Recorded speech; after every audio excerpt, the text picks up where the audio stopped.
क्या हुआ जब कबीर साहिब जी ने उदयपुर में प्रकट होकर एक देवी के पुजारी को कहा कि बरवाला हिसार में संत रामपाल जी के स्वरूप में मैं खुद कबीर ही आया हुआ हूँ। द ट्रू स्टोरी चैनल पर आपका स्वागत है। दोस्तों, आपने अभी तक the true story channel subscribe नहीं किया है तो सब्सक्राइब जरूर कर लें। दोस्तों, आज हम आपको राजस्थान के उदयपुर के रहने वाले रवि प्रकाश मौर्य से रूबरू करवाने जा रहे हैं, जिन्हें श्री देवी उनकी भक्ति से प्रसन्न होकर दर्शन दिया करती थी। इसके बावजूद भी भक्त को आत्मिक शांति नहीं मिल पा रही थी। आखिर क्यों? सर जी, ऐसा है कि मैं ब्राह्मण कुल से हूँ और बचपन से इससे अनेक देवी देवताओं की पूजा करता आ रहा था और अनेक देवी देवताओं की भक्ति की है मैंने। उससे मैं देवी का भगत था और देवी मेरे को भी दर्शन दिया करती थी साक्षात। तो उसी हिसाब से उसी भक्ति में लीन था। 2012 में मैं जब देवी की साधना कर रहा था तो मुझे अचानक ऐसा लगा कि मेरे को कोई ना कोई भगवान मिलने वाला है जो कोई बहुत ही ज़बरदस्त है। इस प्रक्रिया के अंदर मेरा मन नहीं लग रहा था उस साधना को करने में। तो 2012 के बाद में दिसंबर के अंदर मेरे को एक मेरा मित्र था, उसने ज्ञान गंगा पुस्तक लाकर मेरे को दी। उस समय वो गुरु जी को, संत रामपाल जी महाराज जी को बहुत गालियाँ दे रहा था। तो मैंने उससे पूछा, भाई आप गाली क्यों दे रहे हो संत जी को? कि देखो ऐसा संत है, हमारे देवी देवताओं के बारे में ऐसा बताता है। तो मैंने कहा इसमें ऐसा क्या बता दिया? कि देखो भगवान को भूत बता रहा है। तो मैंने कहा भगवान तो भागवत गीता में बताया है कि मैं भूत ही हूँ, भूतों में सबसे बड़ा भूत मैं ही हूँ। तो मैंने कहा ऐसा करो, आप ये किताब पुस्तक मेरे को दे दो। तो उन्होंने कहा ठीक है, मेरे किसी काम की नहीं है, आप ले लो इसको। मैं उस पुस्तक को लेकर जब घर पे गया और मैंने उसको ध्यान से पढ़ा, तो उस पुस्तक को पढ़ने के बाद में मेरे एक श्री देवी का फोटो लगा हुआ था। तो उस देवी को मैंने प्रणाम किया। मैंने कहा अगर ये कबीर साहब भगवान है और ये संत जो बता रहे हैं वो सही है तो मुझे इनसे मिलना है। उस दौरान क्या हुआ, मेरे को अनेक देवी देवता नज़र आते थे खुले तौर पर। तो मेरे को लगा ये मेरे को रोकना चाहते हैं। तो जैसे ही मैं रात को सोकर सोने के लिए गया तो बिस्तर पे जैसे मैं लेटा, थोड़ी देर बाद में स्वयं कबीर साहब आए लेने के लिए। तो मैंने देखा स्पष्ट रूप से। तो मैंने कहा ये कौन है? तो मैंने उनसे पूछा कि आप कौन हैं? कि अच्छा बेटा बताओ मैं कौन लग रहा हूँ आपको? मैंने कहा आप कोई भगवान ही लग रहे हैं। अरे मैं भगवान ही तो हूँ। मैंने बहुत ध्यान से देखा कबीर साहब के गोल्डन कलर के हेयर, सुनहरे बाल और रक्त वर्ण उनका, और वो जिह्वा से नहीं बोल रहे, ध्वनि से उनसे बात हो रही थी मेरी। तो मैंने उनसे थोड़ा प्रश्न पूछना चाहा। मैंने कहा उन्होंने मेरे को टोपी उतार के मेरे को बताया कि मेरे को ये 2 गुप्त मंत्र हैं, तत् और सत मेरे को दे दो। तो मैंने कहा परमात्मा, ये अगर आप परमात्मा हैं तो ये मेरे पास नहीं है कि मेरे पास है। आप ऐसा करो, बरवाला आ जाना। तो मैंने कहा बरवाला में तो रामपाल जी रहते हैं। तो उन्होंने मेरे को बताया कि मैं ही रामपाल हूँ और आप वहाँ पर आ जाओ। मैंने कहा ठीक है।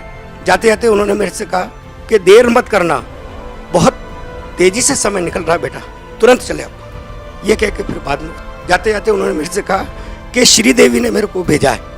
तो मेरे को दिमाग में आया, मैंने कहा श्री देवी कौन है? जब परमात्मा चले गए मैंने देखा मेरा पूरा शरीर जो है पसीने से भीग गया और आंसुओं से तर हो गया। जब मैं सुबह हल्का सा सही ढंग से हुआ तो मैंने उस देवी के चित्र की तरफ देखा। मैंने कहा ये श्री देवी है, लक्ष्मी देवी, इसके बारे में परमात्मा ने कहा था। उसके बाद में मैं दूसरे दिन नहीं गया। फिर रात को वापस आया परमात्मा, क्या अरे देर क्यों करता है, जा तुरंत नाम ले। ठीक है। फिर मैंने अपने साथियों से संपर्क किया जो रामपाल जी के भक्त थे। तो उन्होंने कहा हम सत्संग है अपने 10 तारीख को, सत्संग में चलेंगे। ठीक है, मैंने कहा सत्संग में चलेंगे। सत्संग में जब गए तो वहाँ जाके गुरुजी से आशीर्वाद लिया, संत रामपाल जी महाराज से। तो ये तो सबसे पहला मेरा। सर, बहुत सारे ऐसे लोग हैं जो भक्ति करते हैं और वो भक्ति इसलिए करते हैं कि उनको शारीरिक लाभ मिले, मानसिक लाभ मिले। तो हम आपसे एक तो ये जानना चाहेंगे कि संत रामपाल जी महाराज से नाम दीक्षा लेने से पहले आप जो भक्ति साधना कर रहे थे, उन साधनाओं को करते करते आपको क्या क्या परेशानी आ रही थी? आपको कोई शारीरिक या मानसिक परेशानी थी?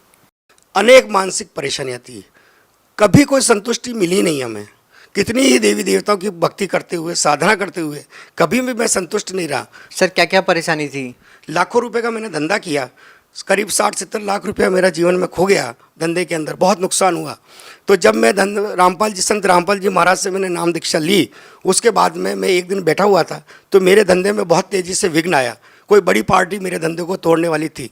तो मैंने बड़ा टेंशन में था मैं। तो रात को 11 बजे स्वयं कबीर साहब तख्त पे विराजमान मेरे को नजर आए। तो मैंने देखा आज ये परमात्मा कैसे आए। सुबह जब मैं उठा देखा अखबार रंग गए उस व्यक्ति की जिस व्यक्ति ने मेरे धंधे के प्रति कटुता अपनाई थी। तो सबसे पहले तो ये उस व्यक्ति ने मेरे को हाथ जोड़ कर मेरा धंधा छोड़ दिया और आज मैं संतुष्ट हूँ उससे। उसके बाद में जीवन में मैंने कभी लाखों रुपए का धंधा करते हुए 1 लाख रुपया कभी इकट्ठा देखा नहीं।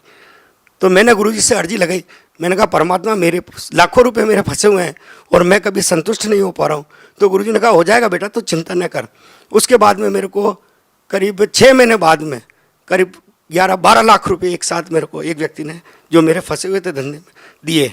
सर कहते हैं कि पहला सुख निरोगी काया। क्या आपको संत रामपाल जी महाराज से नाम दीक्षा लेने के बाद कोई शारीरिक सुख भी हुआ है? क्या पहले कोई शारीरिक परेशानी से पीड़ित थे? हाँ जी, ऐसा है। कभी यूँ तो शारीरिक पीड़ा नहीं थी, लेकिन अचानक एक दिन मेरे गले में गांठ हो गई थी। तो मैंने गले की में आवाज़ बंद हो गई। तो मैं डॉक्टर के पास में गया तो डॉक्टर ने कहा कि भाई आपके गले में श्वसन नली के ऊपर गांठ है। तो मैंने कहा कहीं कैंसर की है कि हाँ जी, मैं लगता है आपके गले में कैंसर की गांठ हो गई है, तो इसको ऑपरेट करना पड़ेगा, खोल के देखना पड़ेगा। तो मैं बड़ा घबराया। मैंने कहा अगर आवाज़ नहीं निकल रही थी मुँह से, तो उसने दवाई भी लिखी। मैं घर आया, मैंने गुरुजी संत रामपाल जी महाराज से प्रार्थना लगाई। तो दंडवत करने के बाद में मैंने कहा परमात्मा मैं तो कभी अस्पताल जाऊंगा नहीं और मैं गले में ये ऑपरेट करवाऊंगा नहीं, आपको जो आप ही इसको ठीक करेंगे। तो 2 या 3 दिन बाद में अचानक सुबह जब मैं उठा तो मेरे मुंह से बहुत सारा ब्लड बाहर निकला, गांठ फूट गई थी और निकलता चला गया। तो वहाँ होटल पे बैठा हुआ था मैं, तो उन्होंने होटल वाले ने कहा अरे आपके मुंह से इतना ब्लड निकल रहा है, आप डॉक्टर को दिखा दो। तो मैंने कहा नहीं, अंदर गांठ है वो फूट गई है, और मेरी आवाज़ एकदम से खुल गई। आधे घंटे बाद में मैंने आराम से नाश्ता भी किया, चाय भी पी, और आज दिन तक मेरी गांठ बिल्कुल गला एकदम स्पष्ट हो गया। सर किस डॉक्टर को आपने दिखाया था?